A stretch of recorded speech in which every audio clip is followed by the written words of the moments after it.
Barcelona beats Borussia Dortmund 4-0 at home, and sometimes we look at the goals, but we forget that there's tactics involved.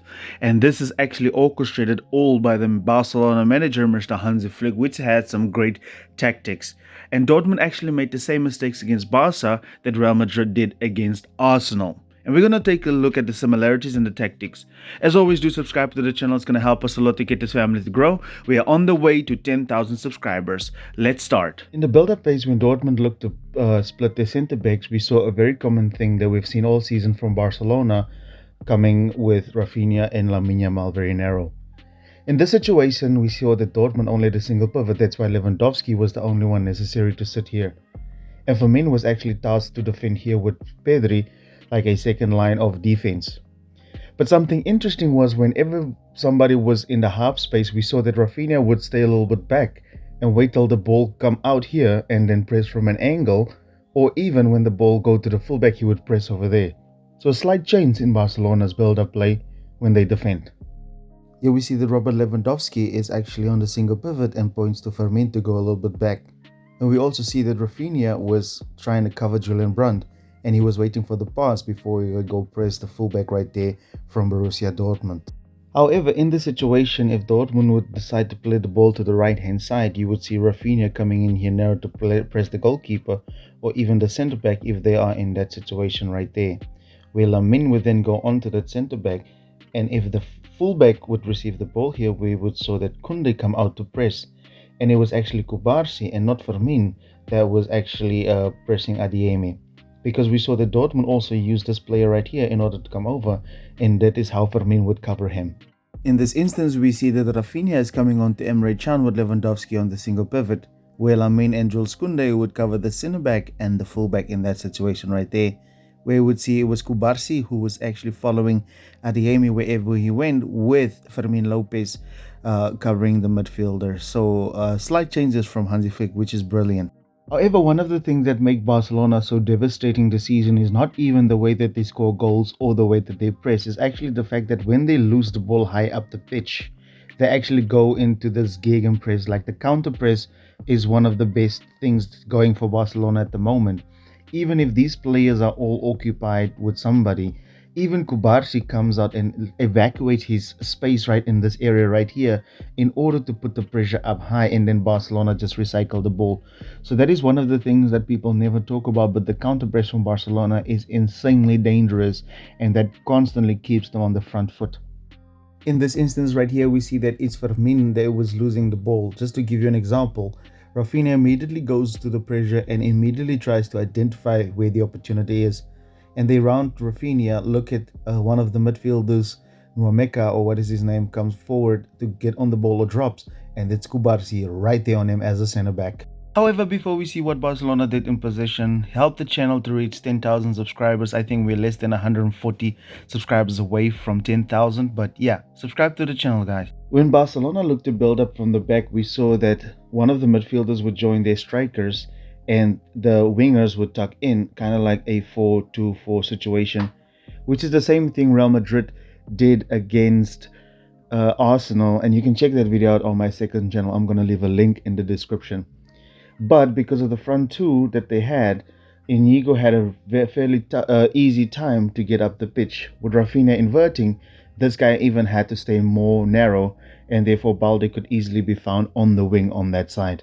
Over here, we can clearly see the front 4-4-2, or depending on how you look at it, right? And this is not a good thing to do against a team that plays vertically like Barcelona, because the front two, if they were pressed from or dragged to one side by Barca, Inigo Martinez would have an easy time getting the ball. And the amount of time he spent on the ball was crazy, with no pressure at all. And Balde, look at Balde having the whole flank to him. And Balde, I feel like, is really inconsistent sometimes. He could have done so much damage on that left wing. For the most part, in the build-up phase in particular, Rafinha didn't spend too much time here centrally. Well, he did, but for the most part, he would wait on the touchline for the ball, as we saw a lot of direct passes from Inigo towards Rafinha. And he knew that because of Lewandowski's positioning, Gittens couldn't really go out and press Alejandro Balde. Therefore, he would come and receive the ball a little bit deeper, ultimately drawing this fullback, and then he would lay it off to Balde, making runs in behind. And we did see this like 3 or 4 times from Rafinha. Flick is starting to have his play in wider areas because of the narrow shape that we normally see from teams trying to block the verticality, which is just great to see that Barcelona is so flexible, right? And Robert Lewandowski's positioning was a real threat in the half space, where Rafinha was actually drawing Ryerson out of his position. Then he would lay the ball off, of course, towards Alejandro Balde, and he would make this run in behind. So not only are Barcelona now starting to be a threat to verticality, but also on the wider areas, which is great to see. The same thing with Pedri in this narrow shape, or even Frenkie de Jong, where they would come out into these areas. Barcelona simply just inverts Rafinha and Balde goes forward. And that is where and how Pedri has so much time on the ball, because this guy cannot afford to go out and press Pedri, because then Rafinha would easily receive the ball in the half space, right? And in the situations where Rafinha does drop deep, nobody can follow him. Lewandowski takes up this space right over here. And this is, I'm going to say this again, nobody really appreciates Robert Lewandowski because his movements and what he does to make things possible for the team to progress. People don't see it because we have become so accustomed to seeing goals and assists. And this is great stuff from Robert Lewandowski. The way he receives the ball in these areas when Rafinha or Pedri or whatever, he makes up those numbers. And look at the diamonds that Barcelona are many a times able to form because of him. And that is what we have to realize and what we have to appreciate from a veteran like Lewandowski. And by the way, how can we let people say that we should sell somebody who has 40 goals this season? That's absolutely crazy. Crazy. 10 goals, then he has 50. At 36. Mind-blowing stuff. Over here we see Pedri on the ball with a lot of time and space. Nobody really presses him, and this is one of the good things for Barcelona. We have the right players on the ball with a fair amount of time, right? And look at Robert Lewandowski when Rafinha drops. Oh, Pedri, excuse me. You see Lewandowski going into that area in order to keep the guys off of Pedri, which is great. How you stop this, right? And also Rafinha, he keeps Gittins narrow, and therefore Inigo Martinez can pass the ball out wide. So not only are you not stopping Barcelona, the verticality can still be there as well. We saw in the second half something that we normally saw with Pep Guardiola's Barcelona, and we're gonna see. I would imagine we're gonna see Rafinha do this a lot more times, starting out wide as the ball is busy circulating, right? Then he runs into the midfield, drawing these players, ultimately leaving space for Balde or even one of the midfielders to run into that space. And then Inigo can decide where he wants to pass the ball. Does he pass it to Rafinha? Does it give it to Balde? Or does he give it to Pedri, right? So this is just great stuff from Hansi Flick. And Dortmund was really adamant. That's why you saw the 4-2-4 situation, because they wanted Barcelona not to be able to play through here, right?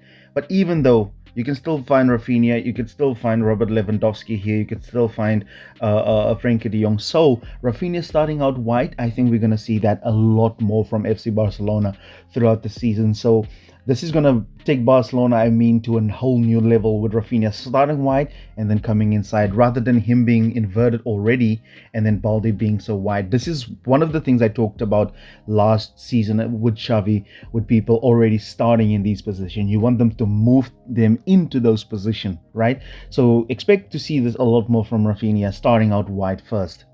Building up this way, I think, is going to become something for Barcelona. Here you see Rafinha starting out wide, and then he would drop into that position, which you will see in a second. This is just great stuff, and this is not going to stop Barcelona from the verticality, because you will see now Rafinha goes into the midfield, and ultimately Inigo again has time and space on the ball because they're adamant to block that.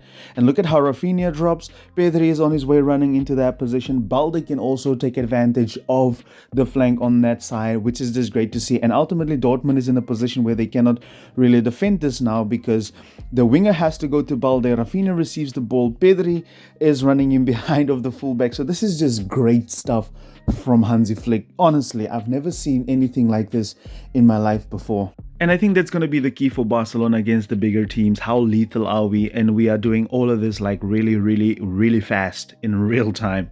So that's going to be great for Barcelona to see or to do, right? And for us fans, it's great to see. As always, guys, please do subscribe to the channel. It's going to help us a lot to get this family to grow. Like I said earlier, please help us to get the channel to 10,000 subscribers. We're only 133 away from that. See you in the next video.